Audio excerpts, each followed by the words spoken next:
빠른 시일 안에 끝날 줄 알았던 우크라이나 전쟁이 장기전으로 지속되면서 많은 수의 청년들이 목숨을 잃고 있습니다. 작년 9월 푸틴이 대규모 동원령을 내리면서 더 많은 러시아 청년들이 전장으로 끌려가고 있죠. 우크라이나의 경우 숨진 민간인 사망자만 최소 2만 명, 누적 난민 수는 1,700만 명을 넘었습니다. 마크 밀리 미 합창의장은 현재 최대 격전지인 바흐무트 주변에서 하루 만에 거의 1,200명의 러시아군들이 사망했다고 말했습니다. 치열한 전쟁이 진행 중이라 아직 정확한 사상자를 파악할 순 없지만 워싱턴의 전략국제문제연구소 CSIS는 침공 첫 해의 러시아군 사망자 수가 6만에서 7만 명에 이른다고 보고 있죠.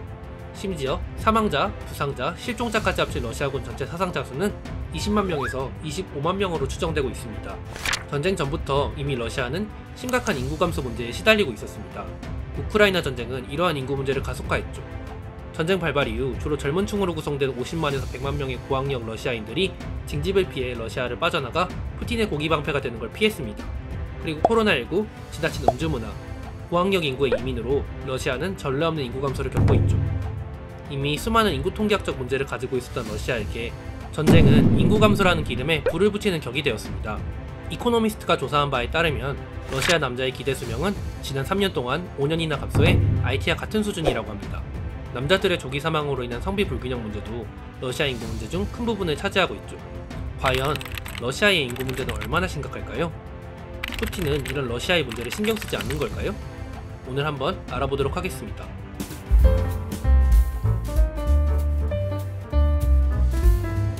작년 2월 러시아의 초기 진격은 우크라이나의 강렬한 저항에 실패로 끝났고 이후 전쟁은 소모전 양상으로 변했습니다. 아직까지 우크라이나와 러시아 양측은 엄청난 양의 포탄과 병력을 계속해서 전장에 밀어넣고 있죠. 러시아는 우크라이나 동부 바흐무트를 점령하기 위해 훈련받지 못한 신병들과 범죄자들까지 참전시켜 싸우게 하고 있습니다. 그러나 훈련받지 못한 병사들은 대부분 전투 중에 사망한다고 하죠. 영국 국방정보에 따르면 러시아가 올해 1월 말과 2월 초 2주 동안 우크라이나 동부 전역에서 공격을 강화하면서 발생한 사상자가 하루에 800명 이상에 달한다고 합니다. 러시아군의 이 정도 대량 병력 손실은 어떤 군사 전문가도 예측하지 못했습니다. 1999년과 2009년 사이에 체첸에서는 매달 95명에서 185명의 군인을 잃었고 1979년부터 1989년까지 아프가니스탄에서는 매달 130명에서 145명의 병력을 잃었습니다. 하지만 현재 우크라이나에서는 매달 5,000명에서 5,800명의 군인이 사망하고 있죠. 지난 1년간 사망한 러시아군의 수는 제2차 세계대전 이후 소련과 러시아의 모든 전투에서의 사망자 수를 합친 것보다 많습니다. 결국 푸틴은 심각한 병력 손실로 인해 9월에 동원령을 선포했습니다. 러시아의 많은 젊은이들이 강제로 죽음의 전장으로 끌려갔죠. 하지만 전쟁이 소모전 양상을 띠게 되자 러시아군은 지속적으로 병력 부족에 시달리고 있습니다. 이런 상황은 정치적 위험에도 불구하고 푸틴이 또 한 번 동원령을 선포할 가능성을 높이고 있죠. 한 통계에 따르면 러시아 국민을 대상으로 한 조사에서 아는 사람 중에 전쟁에 나간 사람이 있냐라는 질문에 3명 중 2명이 그렇다고 답했습니다. 이렇게 러시아의 많은 젊은이들이 전쟁터로 끌려가고 있습니다. 게다가 작년에 우크라이나에서 사망한 군대는 러시아 최고의 장교들과 가장 경험 많은 군인들이었습니다. 현재 이들을 대체하기 위해 모집된 신병들은 아직 훈련되지 않고 최신 무기를 가지고 있지 않거나 가지고 있더라도 잘 다루지 못하죠. 이렇게 훈련받지 못한 병사들을 러시아가 아끼면서 전투에 임할까요? 원하지 않은 전장에 끌려온 젊은이들은 전쟁의 희생양이 될 가능성이 매우 높습니다.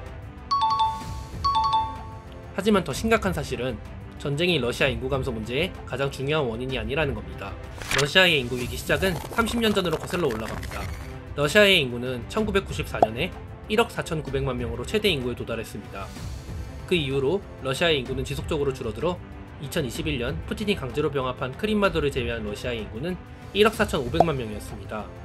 유엔은 이대로라면 앞으로 50년 이내에 러시아 인구가 1억 2,200만 명으로 줄어들면서 1995년 세계 6위였던 러시아의 인구 규모가 세계 15위로 떨어질 것으로 예상하고 있습니다.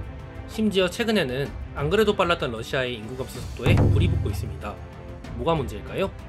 최근 러시아 인구가 급감한 가장 큰 원인에는 코로나19가 있습니다. 러시아의 공식적인 코로나19로 인한 사망자는 3월 15일 기준 39만 명이지만 전문가들은 120에서 160만 명에 이를 것이라고 추산하죠. 이러한 전망에 따르면 코로나19로 인한 사망자는 인구가 훨씬 많은 중국, 미국과 비슷한 수준이며 10만 명당 사망자는 850명에서 1100명으로 세계 최대 수준입니다. 또 러시아 인구의 큰 부분을 차지하는 것 중 하나는 바로 성비 문제입니다. 안 그래도 심각했던 러시아 남성들의 출생시 기대 수명은 2019년 68.8세에서 2021년 64.2세로 급감했습니다. 현재 러시아 남성들은 방글라데시 남성들보다 6년 빨리 사망하고 일본 남성들보다 18년이나 일찍 사망하죠. 러시아 남성들이 이렇게 빨리 사망하는 이유는 여러 가지가 있는데, 지나친 음주량과 대부분 남성으로 이루어진 IT 노동자들의 해외 이민, 그리고 최근 전쟁으로 인한 사망 등이 원인으로 꼽히고 있습니다.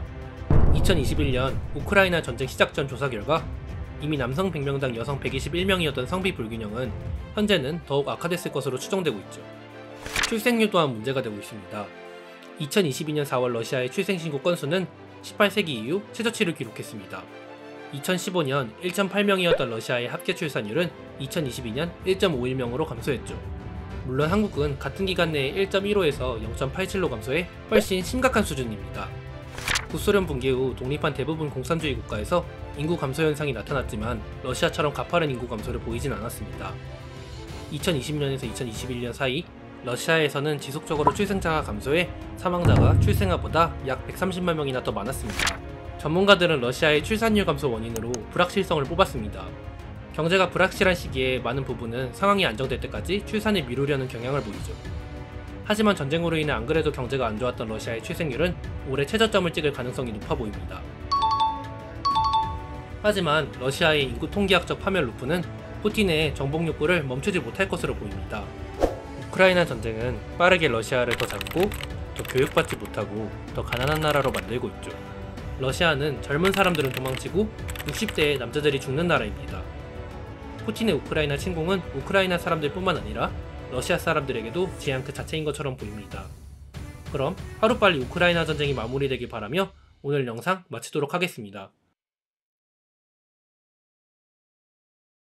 영상이 마음에 드셨나요? 좋아요, 구독, 알람 설정은 영상을 만드는데 큰 힘이 됩니다.